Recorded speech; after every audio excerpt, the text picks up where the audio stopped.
وہ آج تک وہ مصحف عثمانی موجود ہے، اور یہی وہ مصحف ہے جس کو سیدنا عثمان جب تلاوت کر رہے تھے تو باغیوں نے آپ پر حملہ کیا اور آپ شہید ہوئے، اور آپ کے خون کے قطرے بھی اس مصحف پر گرے۔ وہ آج بھی مصحف ٹرکی میں، ترکی کے اندر توپ کاپی جو میوزیم ہے اس میں موجود ہے، اور ایک نسخہ سیدنا عثمان کا ہی لکھوایا ہوا رشیا میں بھی موجود ہے۔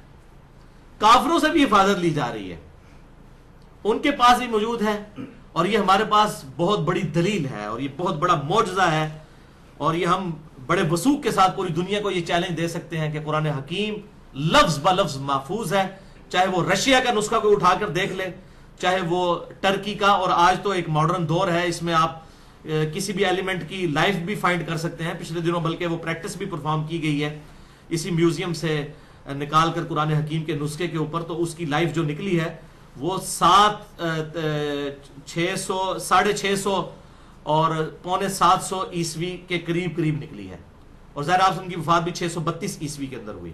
وہی حضرت عثمان کے دور کا ہی وہ وقت نکلتا ہے، یعنی انہوں نے جو سائنٹیفکلی ریڈیوگرافی کے ذریعے جو ہے وہ لائف کیلکولیٹ کی جاتی ہے، یہ ایک ٹیکنیکل طریقہ ہے، اور پریکٹیکلی بھی پوری دنیا میں آپ مشرق مغرب سے آپ شروع ہو جائیں، پوری دنیا کے اندر آج مسلمان موجود ہیں، 2.25 ارب کے قریب مسلمان ہیں۔ آپ کوئی نیپال سے ایک مسلمان اٹھا لیں، ایک افریقہ سے اٹھا لیں، ایک انڈیا سے، پاکستان سے، بنگلہ دیش سے، کوئی آپ اٹھا لیں یورپ سے، امریکہ سے، کہیں سے قرآن حکیم شروع کریں، زبر زیر کی بھی کوئی غلطی ہوگی نہ تو پکڑا جائے گا۔ یہ قرآن کی حکمت ہے۔ آپ سورۃ الفاتحہ سن لیں، سب سے سارے ایک ہی سورۃ الفاتحہ پڑھیں گے۔ آپ سورہ اخلاص سن لیں، نیپال کا مسلمان ہو، انڈونیشیا کا ہو، ملیشیا کا ہو، فلسطین کا ہو، امریکہ کا ہو، یورپ کا ہو، رشیا کا ہو، سب یہی پڑھیں گے، قل هو اللہ احد اللہ الصمد لم یلد ولم یولد ولم یکن لہ کفوا احد۔ تو یہ ایسی بائنڈنگ ہے الحمدللہ، اور یہ اسلام کا زندہ ترین معجزہ ہے۔ اس کتاب کا، اتنی موٹی کتاب ہونے کے باوجود، اتنے 1400 سال تقریباً گزر جانے کے باوجود، اس کا لفظ بہ لفظ محفوظ ہونا اور مسلمانوں میں کوئی اختلاف ہی نہ پایا جانا اس معاملے میں، اور یہ اجماع اور تواتر کے ساتھ نسل در نسل یہ ٹرانسفر ہوا ہے۔ اسی لیے میں کہتا ہوں اجماع جو ہے وہ خود بہت بڑی دلیل ہے، قرآن کی حجیت بھی اجماع ہے۔ ہمارے سامنے تو قرآن نازل نہیں ہوا، مسلمانوں نے نسل در نسل اس کو ٹرانسفر کیا ہے اجماع اور تواتر کے ساتھ، الحمدللہ یہ بہت بڑی دلیل ہے۔ تو اجماع کی حجیت پہ اور اس کی 17 مثالوں پہ میرا لیکچر ہے، مسئلہ نمبر 31 ahlsunnatpak.com پر وہ سن سکتے ہیں۔ اور بہرحال یہ الحمدللہ یہ جو حجیت ہے اس کی تواتر کے اعتبار سے، اس میں کسی بھی مقطع فکر کا کوئی اختلاف نہیں۔ ان دنیا میں جو دو بڑی تفریقیں ہو گئی ہیں، اہل سنت اور اہل تشیع، دونوں متفق ہیں اسی مصحف کے اوپر، مصحف عثمانی کے اوپر۔ اہل تشیع کے عام بھی آپ اگر حدیث کی کتابیں نکالیں، سیدنا علی کے قول ملیں گے ان کے اصول محدثین پر صحیح سند کے ساتھ، بلکہ یہ جو پاکستان میں اہل تشیع کی قرآن کی تفاسیر شائع ہوتی ہیں ان میں بھی لکھا ہے، سیدنا علی کہتے ہیں عثمان نے اس دور میں جو کچھ کیا، اگر میں بھی عثمان کی جگہ ہوتا تو وہی کام کرتا۔ تو مانتے ہیں سب کے سب، یہ بالکل عوام میں جو مشہور ہے کہ جی شیعہ کو 40 پارے مانتے ہیں، بھائی 40 پارے چھوڑ دیں، 30 پارے بھی بعد کی ڈویژن ہے تو ہے ہی نہیں حدیث میں کہیں۔ اب 40 چھوڑ کے اس کے 60-70 بناتے ہیں، جو قرآن کی 114 صورتیں ہیں، ڈویژن آپ جتنا مرضی کرتے رہیں، تو یہ پاروں والی کوئی بات نہیں ہے۔ اور اس طریقے سے ایک روایت پیش کی جاتی ہے، وہ روایت تو اہل سنت کے ہاں ملتی ہے، سنن ابن ماجہ میں ہے صحیح سند کے ساتھ، کہ سیدہ عائشہ رضی اللہ تعالیٰ عنہ جو ہے وہ کام میں مصروف تھیں، ان کو اونگ آ گئی تو چند قرآن کے اوراق تھے وہ بکری کھا گئی۔ یہ شیعہ کے ہاں نہیں، اہل سنت کے ہاں، سنن ابن ماجہ میں یہ حدیث موجود ہے، صحیح سند کے ساتھ ہے۔ تو دین واٹ، کیا ہو گیا بکری کھا گئی تو قرآن ختم ہو گیا دنیا سے؟ آج بھی دنیا میں کئی قرآن کے نسخے ہیں جن کو ہم پانی میں بہا دیتے ہیں، یا ان کو اس طریقے سے جو ہے وہ زمین کے اندر دفنا دیتے ہیں، تو اس سے کیا ہو جاتا ہے؟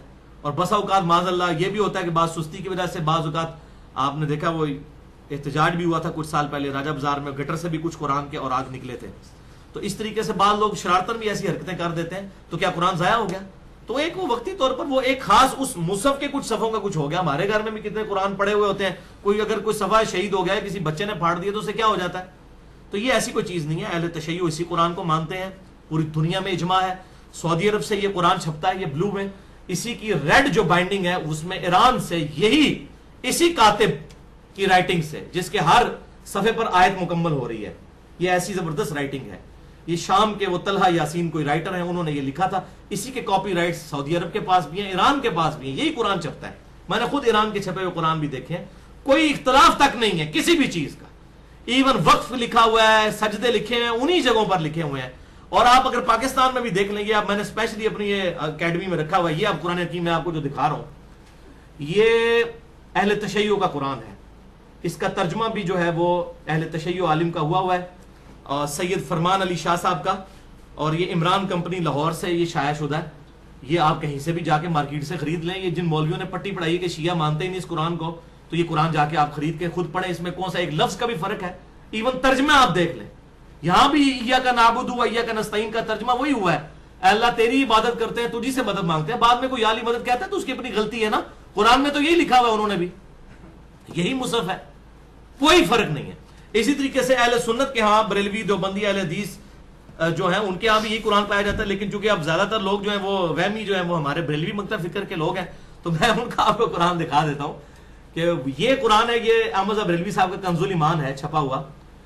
تو یہ بریلوی جن کو یہ وہم ڈالا گیا ہے یا دیوبند کو یا اہل حدیث کو کہ یہ قرآن کچھ ہمارا یہ والا قرآن صحیح ہے، اس قرآن کو لے کے آپ یہ فرمان علی شاہ صاحب کے قرآن کے ساتھ کمپیئر کر کے دیکھ لیں تو کوئی ایک لفظ کا بھی ایک زبر زیر کا بھی فرق نکل آئے نا تو ہم مجرم ہیں.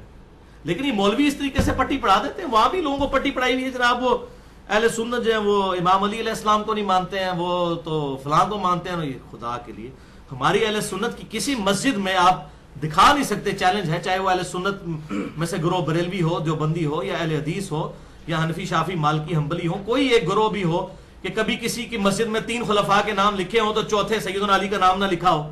اور یہ بھی ہمارا چیلنج ہے، کسی مسجد میں آپ کو 5ویں نمبر پر امیر معاویہ بن ابی سفیان رضی اللہ عنہ کا نام بھی نہیں کہیں نظر آئے گا کہ لکھا ہو لوگوں نے کہ یہ بھی خلیفہ راشد میں شامل ہے. کبھی نہیں ایسا ہوگا. خلفۂ راشدین وہی 4 ہیں، وہی حق 4 یار کی جو ہم بات کرتے ہیں.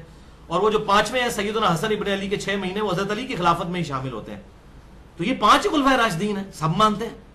تو اس طریقے سے اہل سنت کو اہل تشیع کے خلاف بھڑکایا جاتا ہے، اہل تشیع کو اہل سنت کے خلاف. باقی جو ہمارے عقائد کے اختلافات ہیں وہ اپنی جگہ، لیکن یہ جو بالکل جھوٹ بولا جاتا ہے اس اعتبار سے کہ مصحف کا کوئی فرق ہے، کوئی مصحف کا بھائیو فرق نہیں.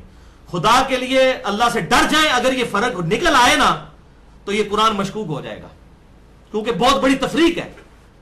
اہل تشیع کو تھوڑے تو نہیں ہے، 15% ہے، اور دنیا میں ہر جگہ جو ہے وہ یہ مکتبہ فکر پایا جاتا ہے.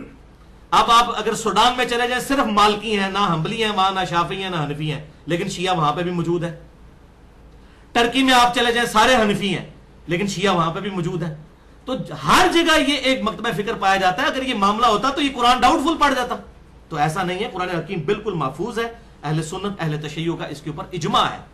یہ اللہ تعالیٰ نے اس کو قیامت تک کے لیے محفوظ کیا ہے، اس میں کوئی اختلاف نہیں ہے. اس حوالے سے اہل سنت ہوں اہل تشیع ہوں اسی مصحف کو حق مانتے ہیں، اور یہ بالکل جھوٹا پراپوگنڈا ہے.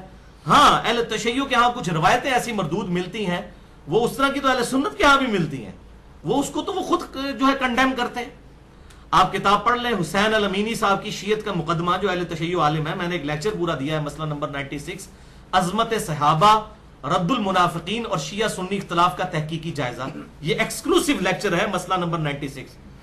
اس میں نے وہ حوالے دیے ہیں کہ وہ اس کتاب میں انہوں نے لکھا ہے کہ ہم قرآن پاک کے ایک لفظ کو بھی جو غیر محفوظ مانتا ہے اور وہ کہتا ہے یہ مصحف وہ نہیں ہے، وہ کافر ہے. اور وہ تو اہل تشیع خود کافر کہتے ہیں. اور میں بھی اس ویڈیو کی وساطت سے کوئی بھی شیعہ، چاہے وہ شیعہ ہو یا سنی ہو، جو بھی قرآن حکیم کے ایک لفظ کے بارے میں بھی کہتا ہوں محفوظ نہیں، سب سے پہلے میں اس پہ کفر کا فتویٰ لگاتا ہوں. حالانکہ میں کسی بھی کلمہ کو اہل قبلہ پر نہیں لگاتا، لیکن پہلے کو نکالے تو صحیح. ایون قادیانی جن کو ہم کافر ڈکلیئر کر چکے ہیں ختم نبوت کے معاملے میں، وہ بھی اسی قرآن کو ہی مانتے ہیں. اب وہ اس پر عمل نہیں کر رہے، لادہ بات ہے، انہوں نے بہت بڑا اختلاف کیا، ہم نے ان کو دار اسلام سے خارج کر دیا. تو قرآن حکیم کے اوپر کوئی ایسا اختلاف نہیں ہے، یہ تواتر کے ساتھ الحمدللہ ٹرانسفر ہوا ہے، اور تواتر کی بڑی اہمیت ہے. لہذا جاوید احمد غامدی صاحب کی یہ جو بات ہے کہ سنت قرآن پر مقدم ہے، تو یہ بات بالکل ٹھیک ہے. مقدم سے مراد وہ افضلیت کی بات نہیں کر رہے، مقدم سے مراد ہے کہ سنت قرآن کے نازل ہونے سے پہلے ہے. سنت ابراہیمی موجود نہیں تھی. قرآن حکیم میں جب یہ آیات آئیں، ان الصفا والمروہ من شعائر اللہ، صفا مروہ اللہ کے شاعر ہیں، تو مشرکین عرب میں صفا مروہ کی اہمیت تھی. سنت تو چل رہی تھی، اس میں ذرا تھوڑا ہے غلط چیزیں آ گئی تھیں تو وہ اللہ کے محبوب نے دور کر دی. طواف پہلے بھی ہوتا تھا، آپ سے پہلے بھی ہوتا تھا. اسی لیے اللہ تعالیٰ نے قرآن حکیم میں کیا ارشاد فرمایا، الحج اشہر معلومات، حج کے مہینے سب کو معلوم ہے. اللہ نے قرآن میں حج کے مہینے بتائے نہیں ہیں، کیونکہ سنت ابراہیمی چل رہی تھی، سب کو پتا تھا کہ حج کے مہینے کون سے ہیں. رمضان کے کنسیکٹو بعد حج کے مہینے شروع ہو جاتے تھے، لوگ احرام باندھنا شروع کر دیتے تھے. ظاہر ہے کہ لوگ سینکڑوں ہزاروں کلومیٹر دور سے آنا ہوتا تھا، 2-3 مہینے پہلے چلنا شروع ہوتے تھے، تو حج کے مہینے سب کو معلوم تھے. تو سنت مقدم ہے، سنت پہلے ہی موجود ہے.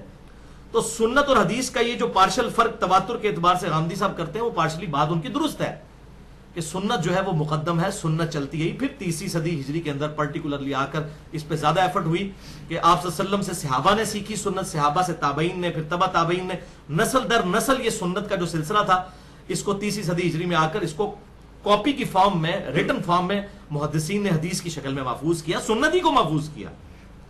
لہذا جو چیزیں سنت میں تواتر کے ساتھ ثابت ہیں ان کے لیے حدیث سے بھی دلیل کی ضرورت نہیں ہے. نمازیں 5 ہیں، اہل سنت اہل تشیع کا اجماع ہے، حدیث اور قرآن کی دلیل کی ضرورت ہی نہیں ہے. قبلہ رخ ہو کر نماز پڑھنی ہے، اجماع ہے. فجر کے 2 فرض ہیں، 4 ظہر کے ہیں، 4 عصر کے اور 3 مغرب اور 4 عشاء کے ہیں، اہل سنت اہل تشیع کا اجماع ہے. سفر میں قصر نماز پڑھنی ہے، 2 فرض پڑھنے ہیں، سوائے مغرب کے وہ 3 پڑھنے ہیں، اس پہ بھی اجماع ہے. تو یہ ساری کی ساری چیزیں اجماع کے ساتھ چل رہی ہیں. اجماع اور تواتر بہت بڑی دلیل ہے، کوئی شک نہیں ہے. لیکن جب اختلاف ہوگا، کچھ کہیں گے یہ تواتر ہے، کوئی کچھ کہیں گے یہ تواتر ہے، پھر قرآن و سنت پہ ان دلائل کو پیش کیا جائے گا تاکہ پتہ چلے کہ آج سے 1200 سال پہلے جو ہم نے صحابہ اکرام کا علم ایک جگہ ریٹن فارم میں، الذی علم بالقلم، اللہ نے قلم کے ذریعے علم سکھایا. آج دنیا بھی مانتی ہے قلم کے ذریعے علم کو جو ہے وہ سیو کیا جائے، جو اس وقت ہمارے محدثین نے کیا، پھر اس پر پیش کیا جاتا ہے. پھر پتہ چل جاتا ہے کس کا تواتر جو ہے وہ انڈیا پاکستان کے بزرگوں کا جاری کرتا ہے اور کس کا تواتر ہوا ہے قرآن و سنت کے ساتھ میچ کرتا ہے. اختلاف کی صورت میں ہم حدیث پر پیش کریں گے. یہاں پر ہم جو ہے وہ غامدی صاحب کو ریکویسٹ کرتے ہیں کہ آپ حدیث کے معاملے میں ٹالرنس کریں. ویسے وہ الحمدللہ حدیث کا انکار نہیں کرتے، غلام پرویز کا بھی بڑا سخت انہوں نے رد کیا ہے. تو جو پازیٹیو چیز کسی کی بھی ہے وہ ہم مانتے ہیں.